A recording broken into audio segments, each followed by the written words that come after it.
Finally, let's talk dreams today. Dreams are defined basically as story-like unfolding mental images. They are exactly what we perceive them to be.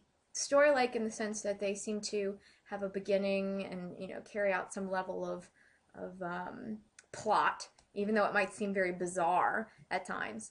Most dreams have some degree of likeness to your everyday experiences. Going to school, interacting with your family, being with your friends. But bizarre ones can very much stick with us purely because they're just very strange. The example I give for this is when I was 10 years old, I had a nightmare that Garfield the cartoon cat was like out to eat me. And like literally, like truly remember seeing his face just screaming and snarling at me that he was gonna come and get me. Okay, so that was so strange, so unrealistic, so bizarre that it has stuck with me 18 years later. Okay, and so you will hear me reference that multiple times as we move through discussing dreams. Don't judge me for that. Guarantee you have a goofy one too. What we dream is fairly common across cultures, which is really interesting. They did a study between American teenagers and Japanese teenagers, and they asked them essentially, what are common themes that you experience? Do you dream about school? Do you dream about being pursued? Do you dream about falling or love, being in love with a person, like your crush or something like that? Have you ever had a recurring dream, for example? And so these dreams across cultures seem to be fairly easily represented and similar, irregardless of whether you were an American teenager or a Japanese teenager, with the exception of number 15. This is my personal favorite, being nude. Apparently we have a very big preoccupation with being in the buff in comparison to Japanese teenagers. So some food for thought there. 1,000 Psychology Today readers responded to a dream questionnaire that was put out to them through a survey, and they reported that 95% of them remember their dreams. Even if someone doesn't remember their dreams, and that's very common, you do always dream. You have a dream for every sleep cycle that you go throughout the night. So you're going to have 4 to 6 dreams if you make it through 2 REM stages fairly consistently. 39% said that they felt that they could control their dreams and establish what would happen. 68% said they had a recurring dream.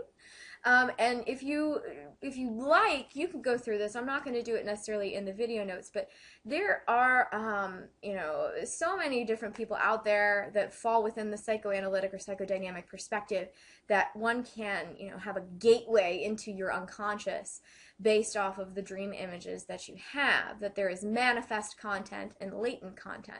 Manifest is the actual image itself of the dream, and the latent content is what's under the surface, what it symbolically means. Latent kind of means hidden, basically.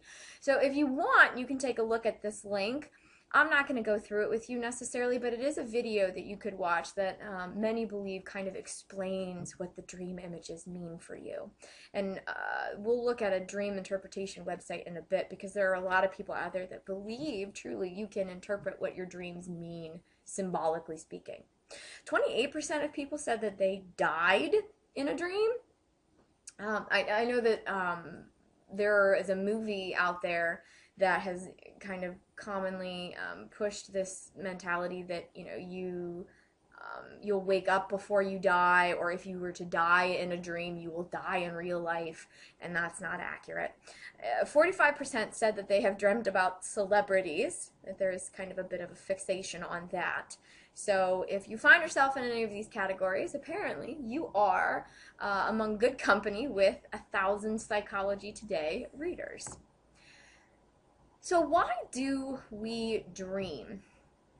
Multiple explanations behind it. First is wish fulfillment, and this is very much a Freudian concept. Sigmund Freud argued that dreams give us kind of a buffer, if you will, to get out our unconscious wants and desires. And so these are ways that we can live through things that we want but not have kind of bad side effects, stick with us in our conscious world. So as I said earlier, you have, within psychoanalytic perspective, you have manifest content, the actual images themselves, and they are basically just censored versions of that latent, hidden, symbolic meaning of the dream itself and what you want to have happen within it. Another theory says that it's just information processing. They argue there's a reason why you dream about fairly daily routine activities, and it's just because your brain's trying to sort through everything that it's gone through during the day. And so your dreams are simply just a means of your brain kind of sorting and storing everything you've gone through in that, that period that you happen to be awake. Some believe that there is a physiological functioning, and we discussed this a little bit with sleep. REM sleep seems to be very much restorative and necessary for our functioning. Dreams provide your sleeping brain with some level of stimulation to develop and preserve neural pathways. So if you think back to LTP, that long-term potentiation, that was a vocab term for you in Unit 3, your brain is constantly trying to kind of push through and develop neural pathways. So if you think of your brain like a cornfield, the first time you move through a cornfield, it's going to kind of reestablish itself to be relatively normal in terms of how it was originally structured. But the more that you move through, a line that you've made in a cornfield, the more that that path will be, pushed and laid down and set itself to be more permanent. And so dreams enable us, we think, to facilitate the development of those pathways because it provides, stimulation with those beta waves when you are in REM sleep. Neural networks of newborns are very fast developing when they are first born. And so that's why we believe that they are so prone to sleeping at such large amounts during a day. A fourth theory is activation synthesis theory. Okay, this just argues that your brain has a lot of really random neural firing going on when you're dreaming. There's a lot of beta waves happening, and so dreams are basically just your means of attempting to make sense out of those neural firings. So this is what explains why your dreams can be so bizarre and weird. They argue it's just random neural firing, and your brain is trying to just come up with some organization to it, and so that's why you might dream that your sister is a purple elephant charging down the hallways of the school, but school feels like home. Okay, really weird, very strange, not realistic at all, but according to activation synthesis, that's just your brain's attempt at making sense of all of the neural activity happening. So your dreams basically mean nothing to you. A fifth theory is cognitive development, that we need to dream as part of maturation and development of our thought processes and just brain activity in general. And we've discussed this a bit. Again, we alluded to it earlier with REM sleep and its necessity. When a person is deprived of REM, when you're woken up before you move into REM stage and you don't get it, and then you are allowed to go back to sleep, and then they let you sleep through the night, you show an increase, an even larger increase in the REM that you get during a night. So we call this scenario REM rebound. So dream researchers really truly believe that you need REM sleep in order to facilitate the kind of energy that your brain needs to be fully functioning at its peak. So you need that REM sleep to be able to develop and further that. So this is a final summary of those 5 dream theories that we just covered. This is an image straight out of your textbook. Might be a good idea for you to pause it and just make sure that you get all of this information down if you weren't able to write it as I moved through it. But the last thing that I want to go through with you is a discussion of the whole concept of dream interpretation in general.